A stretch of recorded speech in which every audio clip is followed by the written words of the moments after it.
I never thought I'd be telling this story, especially after everything that happened. But here I am, trying to make sense of a night that still haunts me. I've worked at KFC for a couple of years now. It was just a typical late-night shift, just like any other. The store had been quieter than usual, probably because it was a weekday. My shift started around 10 p.m. and I was working the grill, preparing the chicken for the last round of customers before closing time. I remember the night clearly. It was chilly outside and the streetlights seemed to flicker as I looked through the windows. The restaurant felt empty, with just a few customers coming through the drive-thru. The staff was already tired from the day's work, and we were all looking forward to closing up and heading home. Around 2 a.m., as the last customer drove off, I was left alone in the kitchen, cleaning up for the night. The manager was in the office, finishing up paperwork, and the other two employees were doing their own closing tasks. It was so quiet, almost peaceful, except for the hum of the fryers and the sound of the fridge running in the back. That's when it happened. I was cleaning the grill when I heard the sound of the doorbell chime. At first, I didn't think much of it. Maybe it was someone who forgot their bag or something. But when I looked up, I saw no one. The front door was still locked and the restaurant was empty. I went back to my work, thinking it was just my mind playing tricks on me. But then I heard it again, this time much clearer. The chime, followed by soft footsteps. I thought it might be a prank, maybe one of my coworkers messing with me. But when I looked up, no one was there. I walked out to the front, and that's when I saw something that made my blood run cold. There was a man standing at the counter. He was dressed in a dirty KFC uniform, one that looked decades old, faded and torn, almost like it hadn't been washed in years. His face was hidden under a large, dark hood, but I could see his eyes, empty, hollow, and unnervingly dark. He wasn't moving, just standing there staring at me. I froze for a moment, unsure of what to do. I tried to speak, but my throat felt dry. I wanted to ask if he needed help, but something about him made me feel paralyzed, as if I shouldn't even acknowledge his presence. Then, without a word, he pointed to the back of the kitchen. I didn't know why, but I followed his gesture. It felt like my body was moving on its own, like I was being pulled into the back room. When I entered the kitchen, everything was wrong. The lights were dim, and the air felt heavy, like it was pressing down on me. The fryer, which I had just turned off, was back on, the oil bubbling in a strange rhythm. The sound of sizzling chicken filled the room, but it didn't smell right. It was almost metallic, like burnt oil. I felt dizzy, my vision blurring, and when I looked at the stove, I could have sworn I saw shadows moving. The chicken on the grill wasn't just cooking, it was alive. It twisted and turned as if trying to escape the heat. I stumbled backward, but the man was still there, watching me from the doorway, his hollow eyes never leaving mine. Suddenly, everything went dark. When I woke up, I was lying on the floor in the kitchen. The lights were on again, and the fryer was off. Everything seemed normal, except for the oppressive silence. I quickly got up, my heart racing. The store was empty, just as it should be, but I couldn't shake the feeling that something had happened. Something I couldn't explain. I checked the time. It was almost 4 a.m., and I had no idea where the last 2 hours had gone. I tried to tell my coworkers, but when I went out front to find them, they acted like nothing had happened. They were cleaning and finishing their tasks as if everything was fine. When I checked the store's records later, I saw that we had no late orders after 2 a.m. There was no record of anyone coming through the door after that time. But I know what I saw. I know that man was real, and I know what happened in that kitchen. To this day, I can't go back to that KFC alone. Every time I close up now, I feel like I'm being watched. And sometimes, when the restaurant is empty and quiet, I swear I hear that doorbell chime, followed by soft footsteps, and I can't help but look over my shoulder, wondering if that man is still out there. I don't know who he was or what he wanted, but I know one thing for sure. Some things are better left undisturbed. It was a Friday night, one of those long, exhausting days where all I wanted was some comfort food. I decided to swing by KFC on my way home. Nothing too special, just a quick drive-thru meal to end the week. I've done it 100 times before, so it wasn't anything out of the ordinary. As I pulled into the drive-thru, the first thing I noticed was how quiet everything seemed. Usually the parking lot is buzzing with cars, but that night there was only one other car in the lot. Odd, but I didn't think too much of it. Maybe it was just a slow night. When I got to the window to pay, the cashier was quiet, almost robotic. She handed me my food without saying a word and didn't make eye contact. Her hands were shaking slightly and her face was pale, almost as if she hadn't slept in days. But I didn't think much of it. Maybe she was just tired or having a rough shift. I smiled and thanked her, but she just stared at me, her gaze distant, almost empty. I drove off, but as soon as I started eating, something felt wrong. The chicken didn't taste right. It was off, lukewarm and almost slimy. I thought maybe it had just been sitting out too long. But it wasn't just the taste, it was the smell. It wasn't the usual KFC scent I loved. It was rancid, almost like rotten meat. I immediately pulled over to check, but the chicken in the box looked wrong. The skin was pale, almost sickly looking. I could feel a cold sweat on the back of my neck, and then I heard it. A voice, soft, barely audible, but unmistakable. "You shouldn't have eaten it." I looked around, but no one was there. My heart started racing. The empty streets, the quiet night, everything felt off. I tried to shake it off, but that voice lingered in my mind. I tossed the chicken out of the window, trying to get rid of it, but the dread stayed with me. As I continued driving, I started to feel like something was watching me. It wasn't just paranoia, there was a presence in the car. The air grew cold, and every turn I made felt like I was being pulled somewhere. I couldn't shake the feeling that I was being guided to a place I didn't want to go. And that's when it happened. I found myself back at KFC. I didn't remember making the turn, but there I was, right in front of the drive-thru again. My mind was racing, confused, but I couldn't stop myself from pulling in. The cashier was still there. She was standing by the window, staring at me with hollow eyes like she had been waiting for me. I tried to back out, but my car wouldn't move. The engine was running, but it was as if I was stuck, like the car was paralyzed by some invisible force. That's when the man appeared. He came out of the restaurant wearing a KFC uniform. His face was covered in shadows, but his eyes, black, soulless, locked onto mine. I wanted to scream, but the air felt thick, suffocating. "You can't leave," he said, his voice low and cold. I tried to drive away again, but the car was frozen. I looked around hoping for someone to help, but the entire street was empty. The man in the KFC uniform came closer, and just before he reached my window, I heard a noise, a low hum, coming from inside the restaurant. The lights flickered violently, and the hum turned into a growl, a sound I could feel in my bones. "It's too late now," the man whispered, his breath fogging the window. I slammed my foot on the gas pedal, and finally the car jerked forward, speeding away from the restaurant. I didn't look back. I just drove, faster than I ever had before, until I found myself back at my apartment. When I got inside, I checked my phone. It was almost 2 a.m., but it felt like only a few minutes had passed since I left the KFC. The time didn't add up. I had no memory of driving, no memory of anything that had happened between leaving the restaurant and getting home. I couldn't shake the feeling that something had followed me back. I kept smelling that rancid chicken, hearing that voice in my head. "You shouldn't have eaten it." I haven't been back to that KFC since. Every time I pass by, I feel a chill run down my spine, and I can't help but wonder, was it all just my imagination? Or was there something more sinister lurking in that drive-thru, waiting for the next unsuspecting customer? If you ever find yourself near a KFC late at night, especially if it's unusually quiet, just keep driving. Trust me, you don't want to know what's waiting for you there.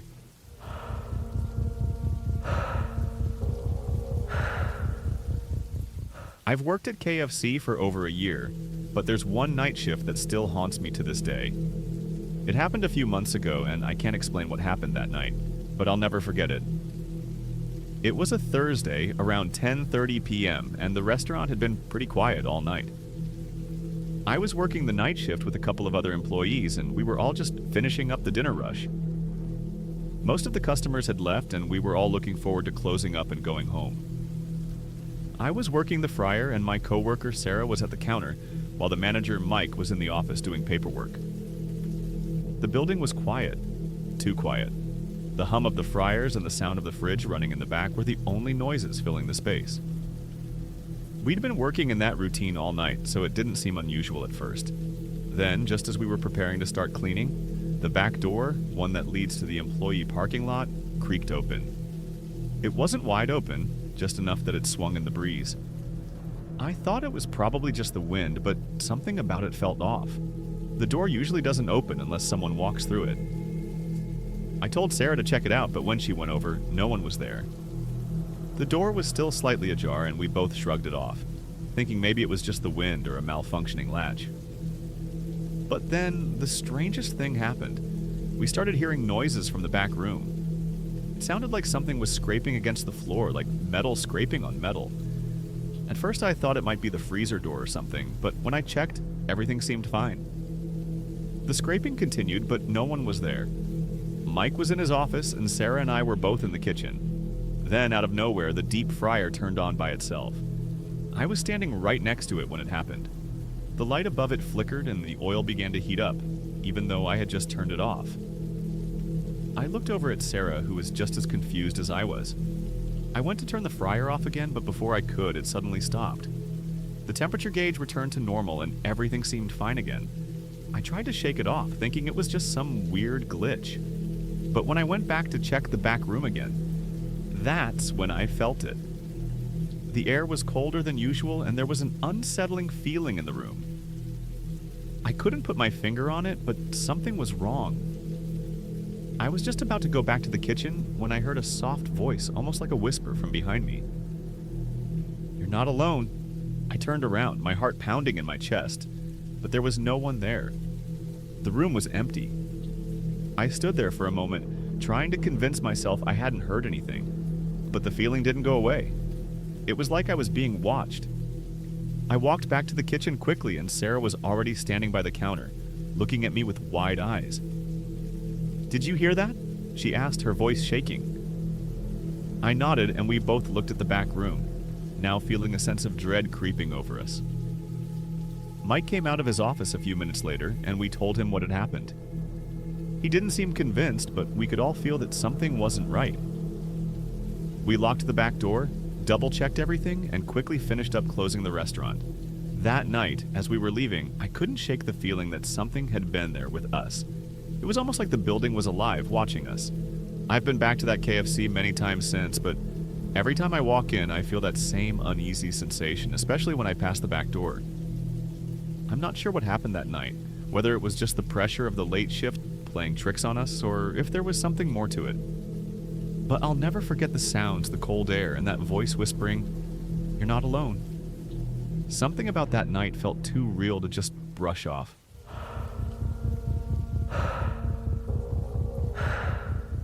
I've been working at KFC for over 2 years now, and I've had my fair share of strange nights, but none have compared to the one that happened about 6 months ago. I still think about it almost every night when I'm walking through the restaurant after hours. It changed everything for me and made me look at that place and my job differently. It was a Tuesday night and it had been a long, exhausting day. The restaurant had been busier than usual due to a local event, so by the time my shift started at 10 p.m., I was already pretty drained. I was working with 2 of my regular coworkers, Kyle, who's been with KFC for a couple of years, and Emma, who's fairly new but quick to pick things up. We were on the late night shift, and it wasn't going to be long before we had to start shutting things down for the night. The restaurant was quieter than usual that night, which made it easier to start the closing process. By the time the last customer came in at around 11:30 p.m., we had already started cleaning the dining area and tidying up the back. Kyle was working the fryer, Emma was doing the front counter, and I was making sure the kitchen was in order for the night ahead. Everything felt normal, just another late-night shift at KFC. At around 12:30 a.m., we locked the front door after the last customer left.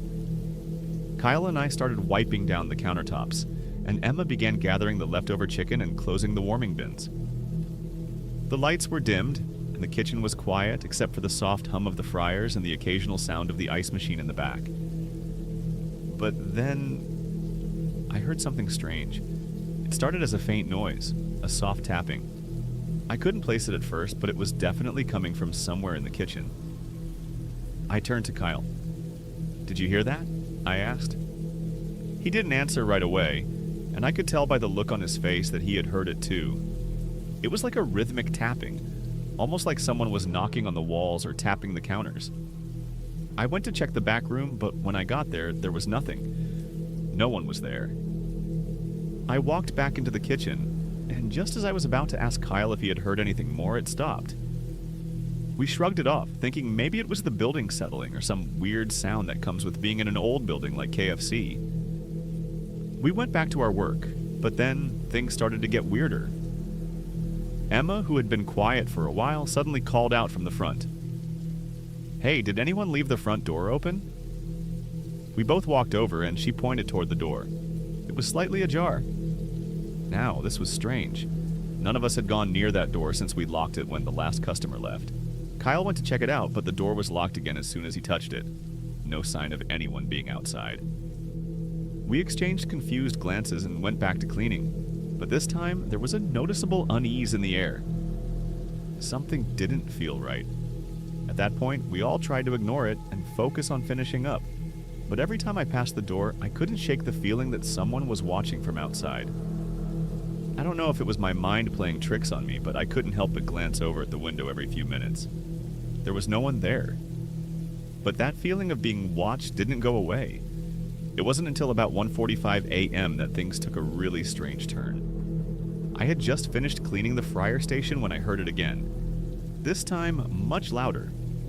It sounded like a bang, followed by the unmistakable sound of footsteps. Heavy, deliberate footsteps coming from the back. I froze. Kyle was in the front now, and Emma was behind the counter. I didn't know who or what could be back there. I cautiously walked to the back, and that's when I saw it. The walk-in freezer door was wide open. Now let me tell you something. This freezer is always closed, especially when no one is using it. There's no reason for it to be open. In fact, it's usually a struggle to get it to stay open when it's supposed to be. But there it was, wide open, with the lights flickering inside. The cold air seemed to rush out, and I could feel it even from where I stood. I stepped into the walk-in freezer, my heart pounding in my chest. The temperature inside was freezing, way colder than usual. The lights flickered again, casting strange shadows on the walls. As I walked further in, I noticed something even stranger. The crates of chicken we had been storing were knocked over, and some of them were actually moved away from where we usually keep them. It looked like they had been disturbed.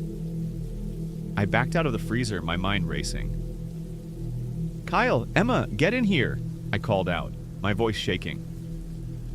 Kyle rushed in first and Emma followed, both looking just as freaked out as I was. They saw the freezer door open and the mess inside, and I could see the fear on their faces too. "What the hell happened in here?" Kyle asked.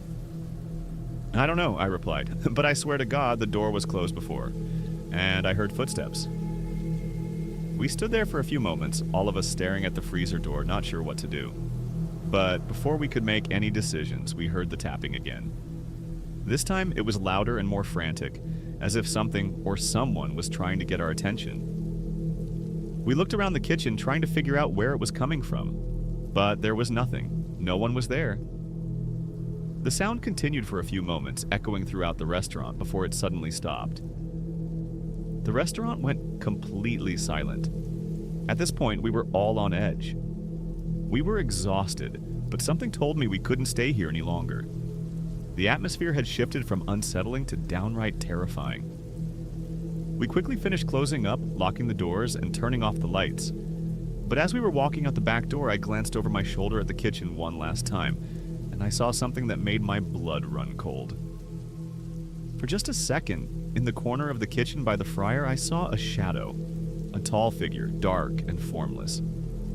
I rubbed my eyes, trying to clear the exhaustion from my head, but when I looked back, the figure was gone. It was like it vanished into thin air. I haven't been able to shake that night off since. The tapping, the footsteps, the freezer door, it's all burned into my memory. Every time I walk into that KFC now, I feel like something's watching me. I can't explain what happened that night. Maybe it was just our imaginations, or maybe it was something else. But all I know is that after that night, I never felt completely safe working the late shift again. Every time I walk into that restaurant, I'm haunted by the feeling that something is still there waiting.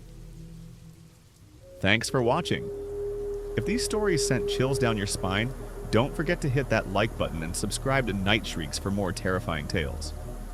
Make sure to turn on the notification bell so you never miss a new horror story. Have your own eerie experience? Share it in the comments below. We'd love to hear it. Stay safe, keep the lights on, and until next time.